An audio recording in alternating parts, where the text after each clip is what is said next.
现代金融体系鼻祖，荷兰的风险炼金术。欢迎收听深邃视野的播客频道，我是您的时光之旅导航员劳伦斯星辰。上一期节目，我们沿着 K 型分化的暗线，从罗马的格拉古兄弟走到凡尔赛的断头台，看到了一条杀死所有帝国的隐秘的社会和经济血脉。但历史总有例外，在17世纪的欧洲西北部，有一个小国，它既没有罗马的军团，也没有法兰西的宫廷，甚至没有一片像样的内陆，它的一半国土是从海底抢来的。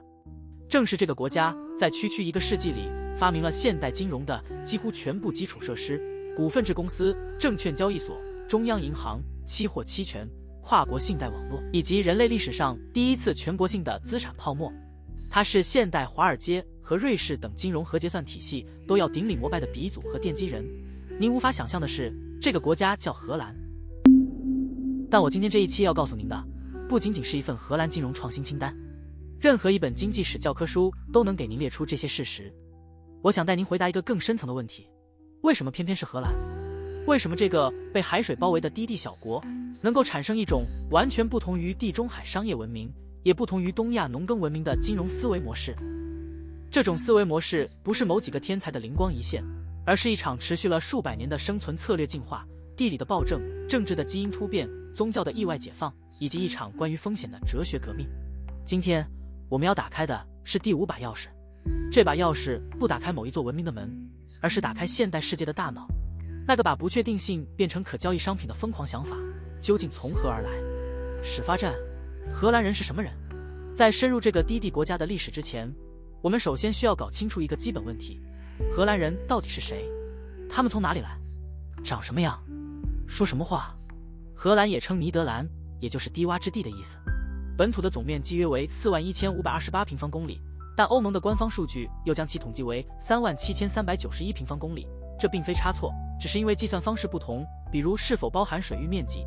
此外，荷兰在加勒比海还有约980平方公里的海外领地，是那个曾经庞大殖民帝国的最后余响。从传统的人种分类来看，荷兰人属于典型的北欧人种，这既基于地理分布，也基于体貌特征。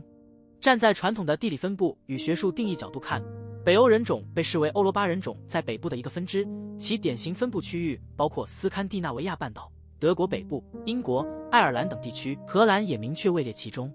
这种分类并非凭空而来，它直接对应着那些显著可见的体貌特征：高个子、浅色头发、浅色眼睛、白皙的皮肤。但人种标签远不能定义他们，更准确地说，荷兰人是一个典型的日耳曼民族，他们的母语是荷兰语，属于印欧语系日耳曼语族下的西日耳曼语支，和英语、德语同源。如果您在阿姆斯特丹的街头听一段对话，您会隐约听出它像德语与英语的混合物，却又自成一体。一个更有趣的细节是，南非的官方语言之一阿非利卡语及南非荷兰语正是17世纪荷兰移民的后裔所使用的语言。荷兰语的种子漂洋过海，在南非大陆上开出了另一朵花。那么荷兰人的民族是如何形成的？答案藏在莱茵河与马斯河交汇的三角洲上。荷兰民族并非单一的纯种日耳曼后裔，而是一部漫长的融合史。几个日耳曼部落，法兰克人、弗里斯兰人、萨克逊人是其主要源头。公元3世纪后，法兰克人迁入这片低洼之地，并最终征服了其他部落，成为民族融合的核心力量。而弗里斯兰人则早期聚居在如今的荷兰沿海地带，他们的文化影响至今仍渗透在北部省份的方言与习俗之中。这些日耳曼部落与更早居住于此的凯尔特人居民相互混杂，共同奠定了荷兰民族的基础。中世纪后期，勃艮第公国通过联姻与战争将低地诸国统一，推动了政治与文化上的整合。但真正催生荷兰民族意识最终成型的是那场漫长的反抗西班牙统治的80年战争。一个被压迫的民族在反抗中找到了自己的名字。荷兰之所以被西班牙统治，不是因为被征服，而是因为欧洲王室之间的继承和联姻。勃艮第女公爵嫁给了我们前面介绍的擅长通过联姻征服欧洲的哈布斯堡家族的王子，他们的后代查理五世于是同时继承了西班牙和尼德兰。查理五世退位后，尼德兰归属了他的儿子西班牙国王腓力二世。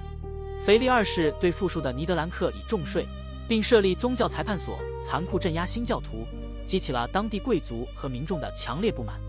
1568年，奥兰治亲王威廉起兵反抗，爆发了80年战争。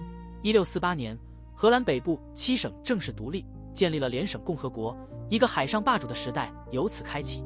我们知道，荷兰多数是因为2件事：足球和郁金香。荷兰男性的平均身高约为183公分，女性约为172公分，是全球公认身高最高的民族之。他们通常拥有白皙细腻的皮肤、淡黄色或亚麻色的头发以及蓝色或灰色的眼睛。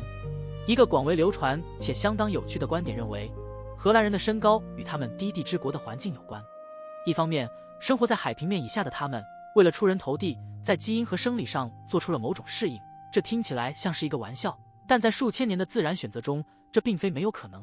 另一方面，荷兰是全球顶尖的乳制品大国，丰富的牛奶摄入也被认为是促进身高发育的重要因素之一。每天一杯奶，强壮一个民族，这句话放在荷兰似乎真的成立了。这就是荷兰人，不高傲却高个子，不张扬却在世界地图上留下深刻的足迹。他们是北欧人种、日耳曼民族、三角洲的混血儿，也是全世界最高的人。但当我们走进他们的黄金时代，我们会发现，身高不过是他们最不起眼的成就，他们居然是我们文明历史上商业金融领域的开拓者。第一站，地理的暴政，当大海成为您的邻居。要理解荷兰的金融思维，您必须先深入理解荷兰的地理形态。这不是背景介绍，这是全部故事的起点。荷兰这块土地，或者更准确地说是尼德兰联省，位于欧洲西北角的三角洲地带。这里的土地低洼、平坦、潮湿，大约1/4的国土低于海平面。如果您站在阿姆斯特丹的街道上，您实际上站在一片被堤坝、风车和水泵强行排干的沼泽地上。这种地理条件意味着什么？意味着生存本身就是一场永无止境的风险管理工程。从12世纪开始，荷兰人就开始与海争地，他们修建堤坝、围垦海田，用风车把海水抽出去。但这不是个人英雄主义的壮举，围垦一片海田需要数十个村庄、数百个家庭，持续数代人的协作。您需要共同出资修建堤坝，共同承担维护成本，共同面对决堤的风险。如果某个村庄拒绝出钱，整个围垦区都会崩溃。所以，荷兰人在成为商人之前，首先是风险共担者。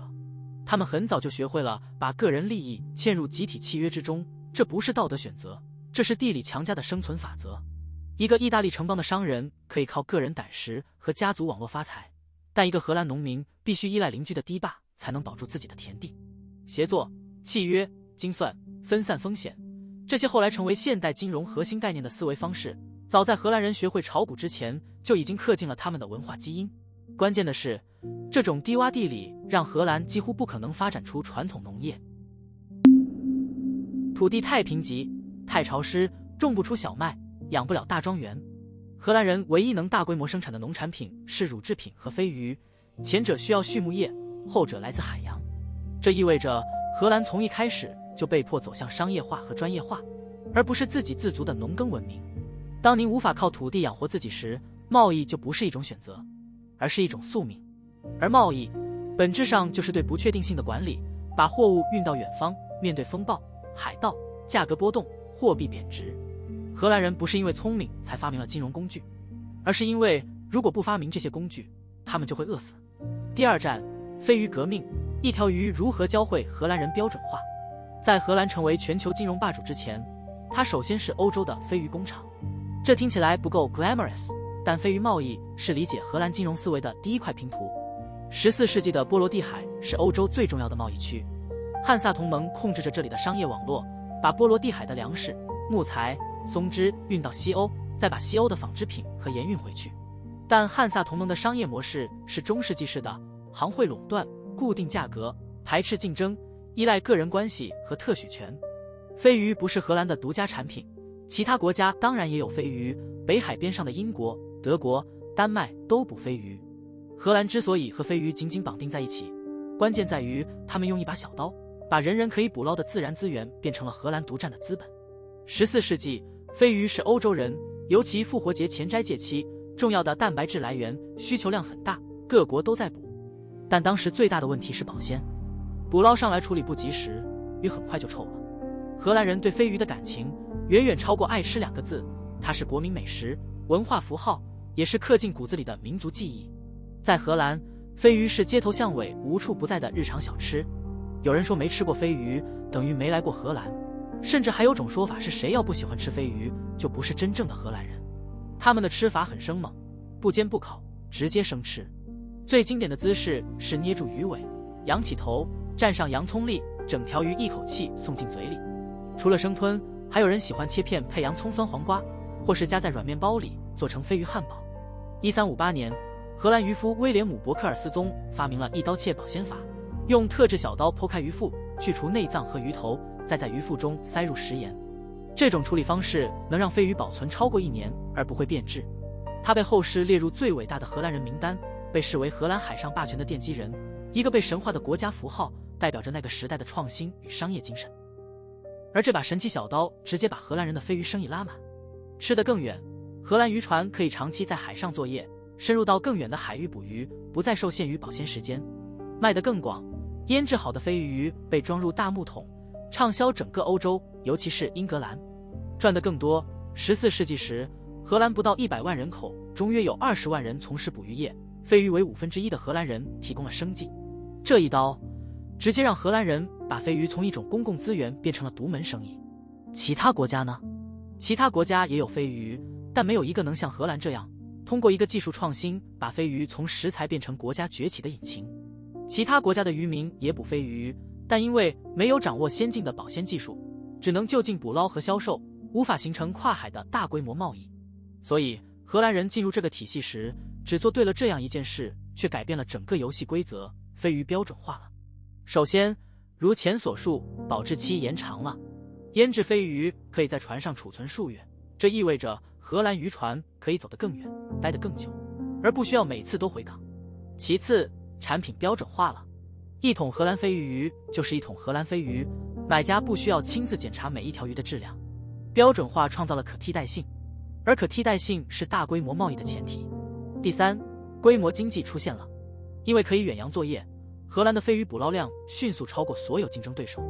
到15世纪末，荷兰已经控制了欧洲80%的鲱鱼市场。鲱鱼不仅是食物，更成为了荷兰崛起的第一桶金。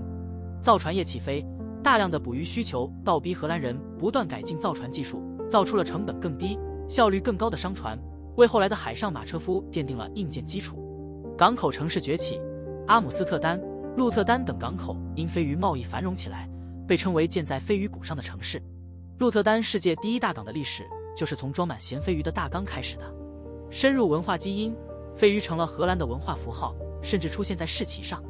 每年5月底的鲱鱼节，渔民们身着传统服装庆祝丰收，也是荷兰延续数百年的传统。但我要请您注意一个更深层的含义，标准化是金融化的前提。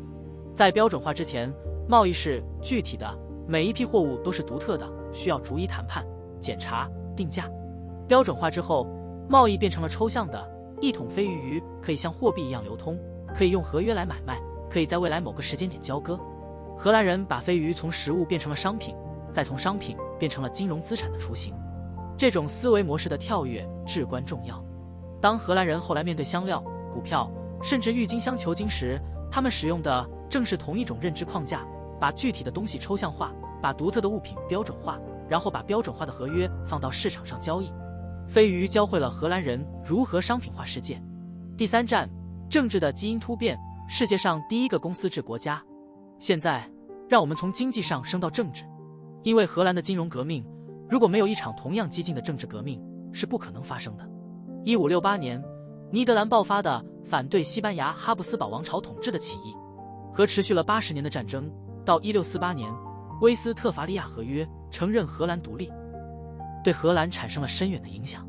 但我要请您注意的不是战争本身，而是战争的结果。世界上第一个现代共和国——尼德兰联省共和国 （Dutch Republic）， 这个国家的政治结构在人类历史上是前所未有的。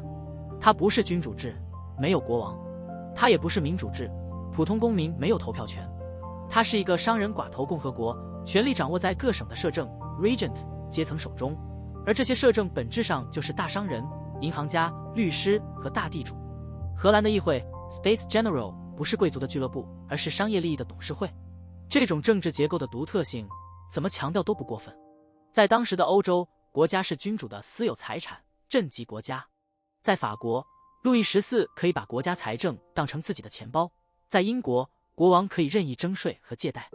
但在荷兰，国家是商人的工具，它的外交政策服务于贸易利益，它的军队保护着商船队，它的法律体系维护着契约和产权。更关键的是，荷兰的政治体制是联邦制的，7个省像7个独立的子公司，各自拥有巨大的自治权，他们只在必要时才联合起来，而且联合的条件通常是商业利益的计算。这种松散联盟的结构让荷兰避免了像法国那样的大一统集权，也避免了像神圣罗马帝国那样的彻底分裂。我要请您做一个思想实验，把尼德兰联省共和国想象成一家公司，7个省是7个大股东，议会是董事会，大议长 Grand Pensionary 是 CEO， 军队和舰队是公司的安保部门。国家的目标不是荣耀，不是宗教统一，不是领土扩张，而是股东回报最大化。这不是比喻，这是现实。当荷兰东印度公司 VOC 成立后，它被授予的不仅是贸易垄断权，还有宣战权、缔约权、铸造货币权和司法权。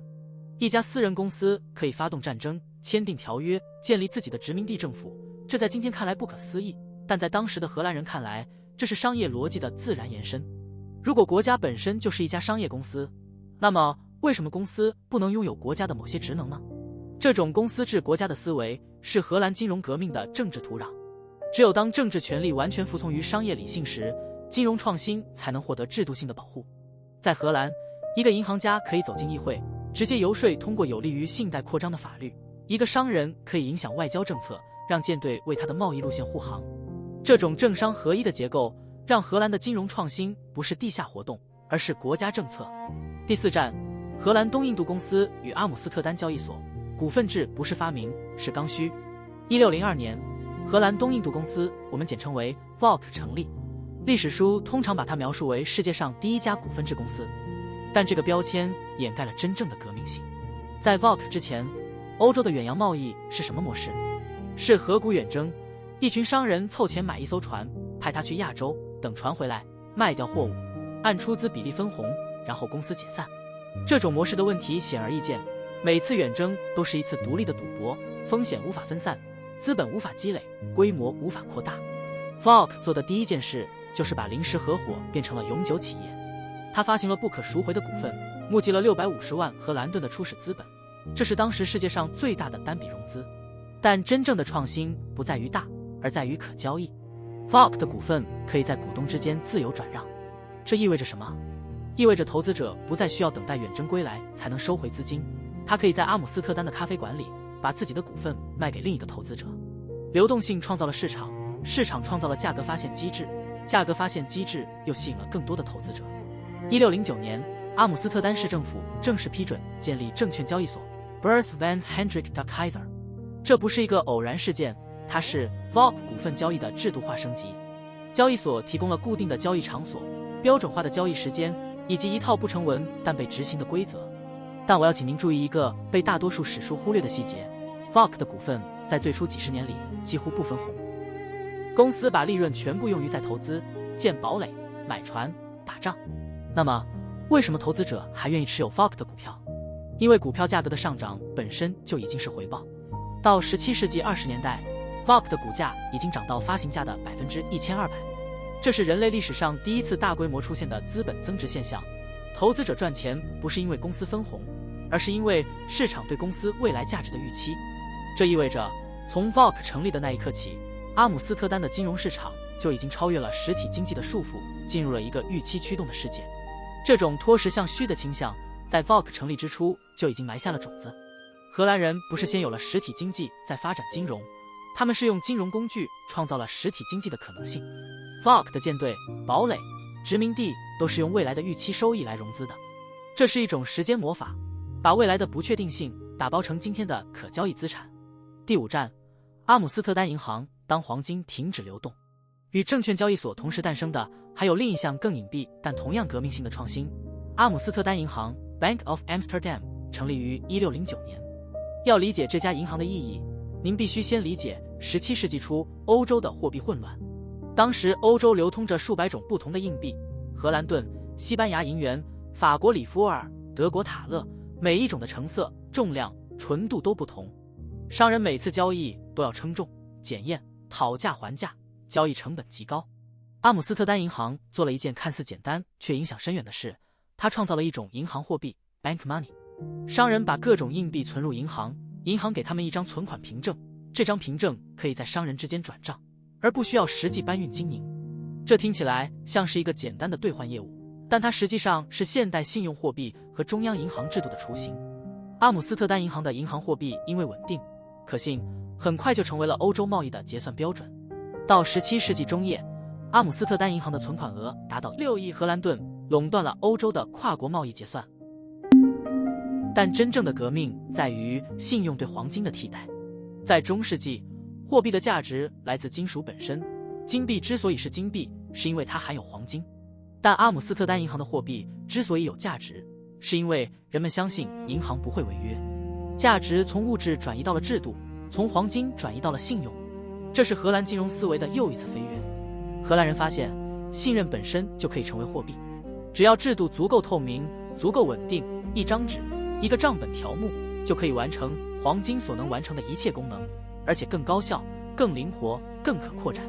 这种信用本位的思维后来成为现代银行体系的基石，但它也埋下了一个危险的种子：当货币的价值不再锚定任何实物，它就可能被无限创造或者被无限滥用。第6站，郁金香狂热，世界上第一次脱实向虚的警示。荷兰最著名的东西，全世界人都知道，它不是风车，它的名字叫郁金香。郁金香并不是荷兰的土特产，它的老家远在中亚的天山山脉和帕米尔高原一带，是后来才被请到荷兰的。这棵花的种子跨越了大陆，经历了一段漫长的西游。第1站，从中亚到土耳其，也就是当时的奥斯曼帝国。早在10世纪的波斯，郁金香就已在这里被栽培，后来成为奥斯曼帝国上流社会钟爱的花卉，被称为帝国的圣花，还被土耳其人尊为国花。在土耳其，郁金香的种植历史比荷兰要早得多。第2站，从土耳其到欧洲。16世纪中叶，一位哈布斯堡王朝的大使在君士坦丁堡看到这些美丽的花朵，将球茎带回了维也纳。第3站，从维也纳到荷兰。荷兰的郁金香之旅始于植物学家克卢修斯。1593年，他把收集来的郁金香球茎种在了荷兰莱顿大学的植物园里。这个远道而来的异域美人立刻引发了荷兰人的狂热喜爱。荷兰人对郁金香的爱确实发了疯，虽然这份爱是后天养成的。他们凭借17世纪黄金时代发达的金融体系和商业头脑，硬是把这种舶来品变成了自己的国家名片，并发展成了今天全球领先的郁金香产业，并最终演变成了著名的郁金香狂热事件。1634年到1637年，荷兰发生了人类历史上第一次全国性的资产泡沫——郁金香狂热 （Tulip Mania）。一个郁金香球茎的价格在最疯狂时，相当于阿姆斯特丹运河边一座豪宅的价值。传统的叙事把郁金香泡沫描绘成一场全民疯狂、贪婪的商人、愚蠢的平民、失去理性的市场。但我要给您一个完全不同的视角：郁金香泡沫不是荷兰金融体系的失败，而是它过度成功的必然产物。为什么这么说？因为到1630年代，荷兰的金融基础设施已经太过完善了。阿姆斯特丹有成熟的证券交易所，有活跃的期货交易，有信用扩张的银行体系，有标准化的合约模板。这意味着，任何可以被标准化的东西都可以被金融化，哪怕是一株花。荷兰人发明了球茎期货 （Wind Handle）， 字面意思是空气交易。买家和卖家可以在球茎还在地里的时候就签订合约，约定在未来某个时间以某个价格交割。这种合约本身又可以被买卖、被抵押、被杠杆化，这是人类历史上最早的农业期货交易。到1636年，阿姆斯特丹的交易所里已经形成了完整的郁金香衍生品市场，期权、保证金交易、做空机制一应俱全。我要请您注意一个惊人的事实：郁金香泡沫期间，真正被交易的几乎从来不是实物球茎，而是合约。大多数参与者从未见过自己拥有的郁金香，他们交易的是对未来价格的预期，而这种预期又被层层杠杆放大。一个面包师可以用10%的保证金买入价值1000荷兰盾的球茎期货，然后在价格上涨10%后卖出，获得100%的回报。当然，如果价格下跌10%，他就会血本无归。这听起来像什么？像2008年的次贷危机，像2021年的加密货币泡沫。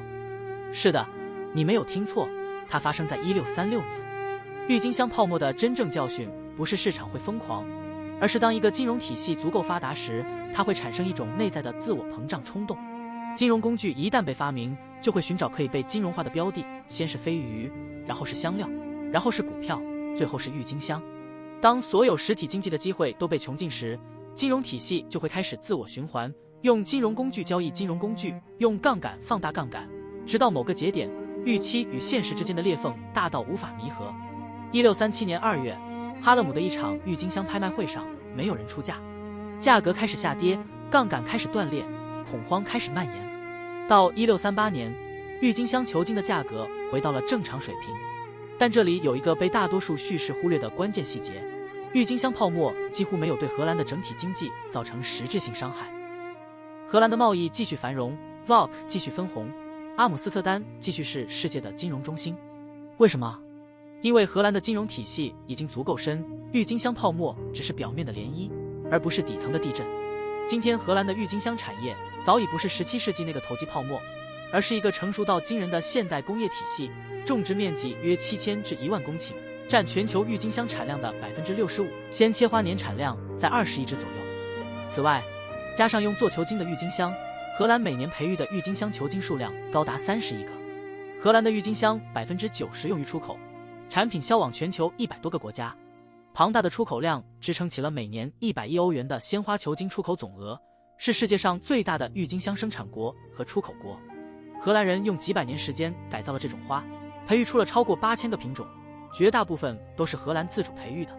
郁金香的故事给了我们一个极其复杂的启示：一个成熟的金融体系既能创造前所未有的繁荣，也能孕育前所未有的泡沫，而且它可能有能力承受泡沫的破裂，但这并不意味着泡沫本身是无害的，它只是意味着伤害被转移到了别处，或者被延迟到了未来。第7站，加尔文主义的意外解放，概率论世界观的诞生。讲完了制度和技术，我们必须进入最深层的问题：荷兰人为什么能够接受这种把不确定性商品化的思维方式？这在道德上和哲学上都不是理所当然的。在中世纪的天主教世界，不确定性是上帝的领域，商人获利被视为不义之财，因为利润来自对未来的猜测，而未来属于上帝。利息被禁止，因为钱生钱是对时间的亵渎，而时间是上帝的创造。托马斯·阿奎那明确把高利贷定为罪恶，因为它让货币繁殖，而货币本身是不应该繁殖的。宗教改革改变了这一切，但荷兰的加尔文主义比英国的清教主义走得更远。荷兰的加尔文主义者相信预定论，上帝在创世之初就已经决定了谁将得救。但这个教义产生了一个意外的后果：如果一个人的命运是预定的，那么他在现实的成功或失败可能就是一个信号，暗示他是否是上帝的选民。这种成功神学的变体给了荷兰商人一种道德许可证，赚钱不再是一种罪恶，而是一种责任。如果您被上帝选中，您就应该通过勤劳和商业成功来荣耀上帝。但荷兰的加尔文主义比英国更世俗化，它很快就把宗教的修辞剥离，只剩下效率及美德的硬核逻辑。更关键的是，荷兰人发展出了一种概率论世界观，因为他们每天都面对海堤决口、船队沉没、市场波动的风险，他们被迫学会用统计和精算来思考问题。一个荷兰保险商不会祈祷上帝保佑他的船队，他会计算过去10年中类似船队的损失率，然后据此定价保单。这种思维方式的核心是，未来不是神秘的，它是可量化的。风险可以被分散，不确定性可以被定价，时间可以被折现，信用可以被评估。荷兰人不是赌徒，他们是精算师。他们相信，通过足够的信息和足够分散的投资，任何风险都可以被管理。这种概率论世界观是荷兰金融思维的灵魂，它让荷兰人敢于做其他文明不敢做的事，把未知变成已知，把恐惧变成价格，把命运变成选择。第8站，荷兰金融思维的本质，4重革命。讲到这里，我们可以做一个总结了。荷兰的金融革命本质上是一场4重革命。第一重，商品革命，从具体到抽象。荷兰人把飞鱼、香料、郁金香从具体的使用物变成了抽象的交易单位。标准化创造了可替代性，可替代性创造了流动性，流动性创造了市场。第二重，组织革命，从合伙到公司。Volk 把临时性的商业冒险变成了永久性的资本积累机器。股份制让风险可以分散到无数投资者身上，让资本可以跨越代际积累，让企业可以超越个人的生命周期。第三重，货币革命，从黄金到信用。阿姆斯特丹银行证明了货币的价值可以来自制度而非金属。信用货币释放了黄金的束缚，让经济规模不再受限于贵金属的产量。第四重，认知革命，从命运到概率。荷兰人把不确定性从宗教领域转移到了数学领域，风险不再是上帝得旨意，而是可以计算、可以定价、可以交易的商品。这四重革命合在一起，构成了现代资本主义的基础设施。今天我们在华尔街、伦敦金融城，今天的华尔街看到的一切，股票、债券、期货、期权、信用货币、杠杆交易，都可以追溯到17世纪阿姆斯特丹的某个咖啡馆、某家银行、某座交易所。第9站，荷兰的局限与代价。为什么金融霸权最终转移？但历史没有终点。荷兰的金融霸权在18世纪逐渐衰落，这不是因为荷兰人变笨了，而是因为金融革命的内在矛盾开始显现。第一个矛盾，金融的脱实向虚倾向。当荷兰的资本发现通过金融投机赚钱比通过贸易和生产更快时，实体经济就开始空心化。到18世纪，荷兰的资本大量流向英国的国债和殖民地，而不是本国的产业。阿姆斯特丹变成了欧洲的银行，但不再是欧洲的工厂。第二个矛盾，政治体制的僵化。荷兰的商人寡头共和国在17世纪是创新的温床，但在18世纪变成了既得利益者的堡垒。摄政阶层封闭了上升通道，排斥新人，压制改革。当英国的议会制在18世纪不断吸收新兴资产阶级时，荷兰的政治体制却越来越像威尼斯，一个由少数家族垄断的封闭俱乐部。第三个矛盾，军事成本的不可承受。荷兰的金融体系依赖于和平与开放贸易，但一旦英国开始用海军力量保护本国商船，排斥荷兰竞争，荷兰就发现自己陷入了一个致命的困境。要维持金融霸权，就必须维持海军；要维持海军，就必须征税，但征税会削弱商业竞争力。最终，荷兰在4次英荷战争中耗尽了国力。第四个矛盾，也是最深刻的矛盾，金融创新的公共品属性。荷兰发明的股份制、证券交易所、中央银行很快就被其他国家模仿。英国在1694年建立了英格兰银行，在1720年经历了南海泡沫，在18世纪末形成了更成熟的金融市场。金融工具一旦被发明，就无法被垄断。荷兰创造了现代金融的源代码，但其他国家可以免费下载并改进。到18世纪末，荷兰已经从一个全球霸主变成了一个中等强国。它的金融基础设施依然运转，但它的政治和经济活力已经枯竭。1795年，法国革命军进入阿姆斯特丹，荷兰共和国灭亡。第10站，历史的回声，从阿姆斯特丹到华尔街。让我们把视线拉回今天。当您打开股票交易软件，当您看到 K 线图上的涨跌，当您用信用卡消费、用支付宝转账时，您正在使用荷兰人在400年前发明的认知框架。但荷兰的故事也给了我们一个警示：金融创新本身不能替代经济活力，金融深化不能替代政治改革，信用扩张不能替代实体生产。当一个社会过度金融化时，它可能会陷入荷兰病，资本追逐短期收益，人才涌向投机领域，产业空心化，政治被既得利益者俘获。2008年的次贷危机，某种程度上是1637年郁金香狂热的现代重演，同样的杠杆，同样的空气交易，同样的大而不能倒。不同的是，今天的金融体系比荷兰时代复杂了1万倍，它的崩溃也可能比荷兰时代毁灭性强1万倍。荷兰人教会了我们如何把不确定性变成可交易的商品，但他们没有教会我们的是，当所有人都学会了这个游戏，谁来承担最终的系统性风险？终点站，第5把钥匙，在风险的海洋上，我们如何导航？回顾荷兰的故事，从飞鱼到郁金香，从 VOC 到阿姆斯特丹银行，从海堤到交易所，我们看到的是一场关于人类如何与不确定性共处的史诗。戴蒙德让我们谦卑于地理的约束，荷兰人正是因为被大海围困，才学会了风险管理。弗兰科潘让我们惊叹于连接的活力，荷兰人正是因为被排除在陆地帝国之外，才创造了海洋贸易网络。杜兰特让我们敬畏于思想的深度，荷兰人正是因为把加尔文主义的预定论世俗化，才解放了商业精神。17世纪的荷兰，尤其是阿姆斯特丹，做了一件史无前例的事，他们把银行、股票交易所、信用、保险和有限责任公司这些分散的金融工具，有机地统一成一个相互贯通的商业体系。这个体系包含了现代金融的4大核心要素。第一家股份公司，1602年成立的荷兰东印度公司 VOC， 是世界上第一家公开发行股票的股份有限公司。他向所有市民开放认购，从富商到女仆都能入股。正是这种全民持股的模式，把航海冒险这种高风险生意变成了可以全民参与的公共事业。第一家股票交易所伴随着股份的流通需求，阿姆斯特丹在1609年建立了世界上第一家证券交易所。它让股票不再是死钱，而是可以随时买卖的资产。现代证券市场那些规则，很多都可以追溯到17世纪的阿姆斯特丹。第一家现代银行，1609年阿姆斯特丹银行成立，为国际贸易和东印度公司提供了稳定、可靠的支付和结算服务，被公认是现代中央银行和信用体系的先驱。金融工具的创新，荷兰人不仅组装了系统，还发明了最早的一批金融玩法，卖空、对敲、逼空等投机技术，甚至发行了人类历史上第一支永续债，至今仍在付息。这一整套组合拳打下来，阿姆斯特丹迅速成为17世纪的顶端型国际金融中心。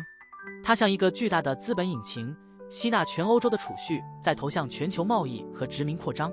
鼎盛时期，阿姆斯特丹支撑了全球约1半的贸易额。所以说荷兰是现代金融体系的奠基人完全成立。他们第一次把股票、交易所、银行、保险这些零散的概念组合成了一个能自我运转、自我膨胀的金融体系。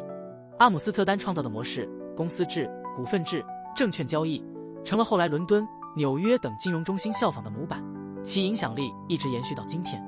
但荷兰也告诉我们，任何创新都有代价，任何优势都有期限，任何制度都可能僵化。当荷兰的金融工具被全世界模仿时，荷兰本身却陷入了创新者的困境。他创造了未来，却未能守住未来。也许荷兰故事最深刻的启示是，金融不是目的，它是手段。它的真正价值不在于让少数人暴富，而在于让社会能够共同承担风险，共同分享收益，共同面对不确定性。当金融偏离了这个目的，当它变成少数人掠夺多数人的工具，当它变成脱离实体经济的自我循环，它就会从文明的加速器变成文明的绞索。感谢您收听今天的深度解读。以书为鉴，可以知智慧；以史为鉴，可以知兴衰。我是劳伦斯星辰，我们下期再见。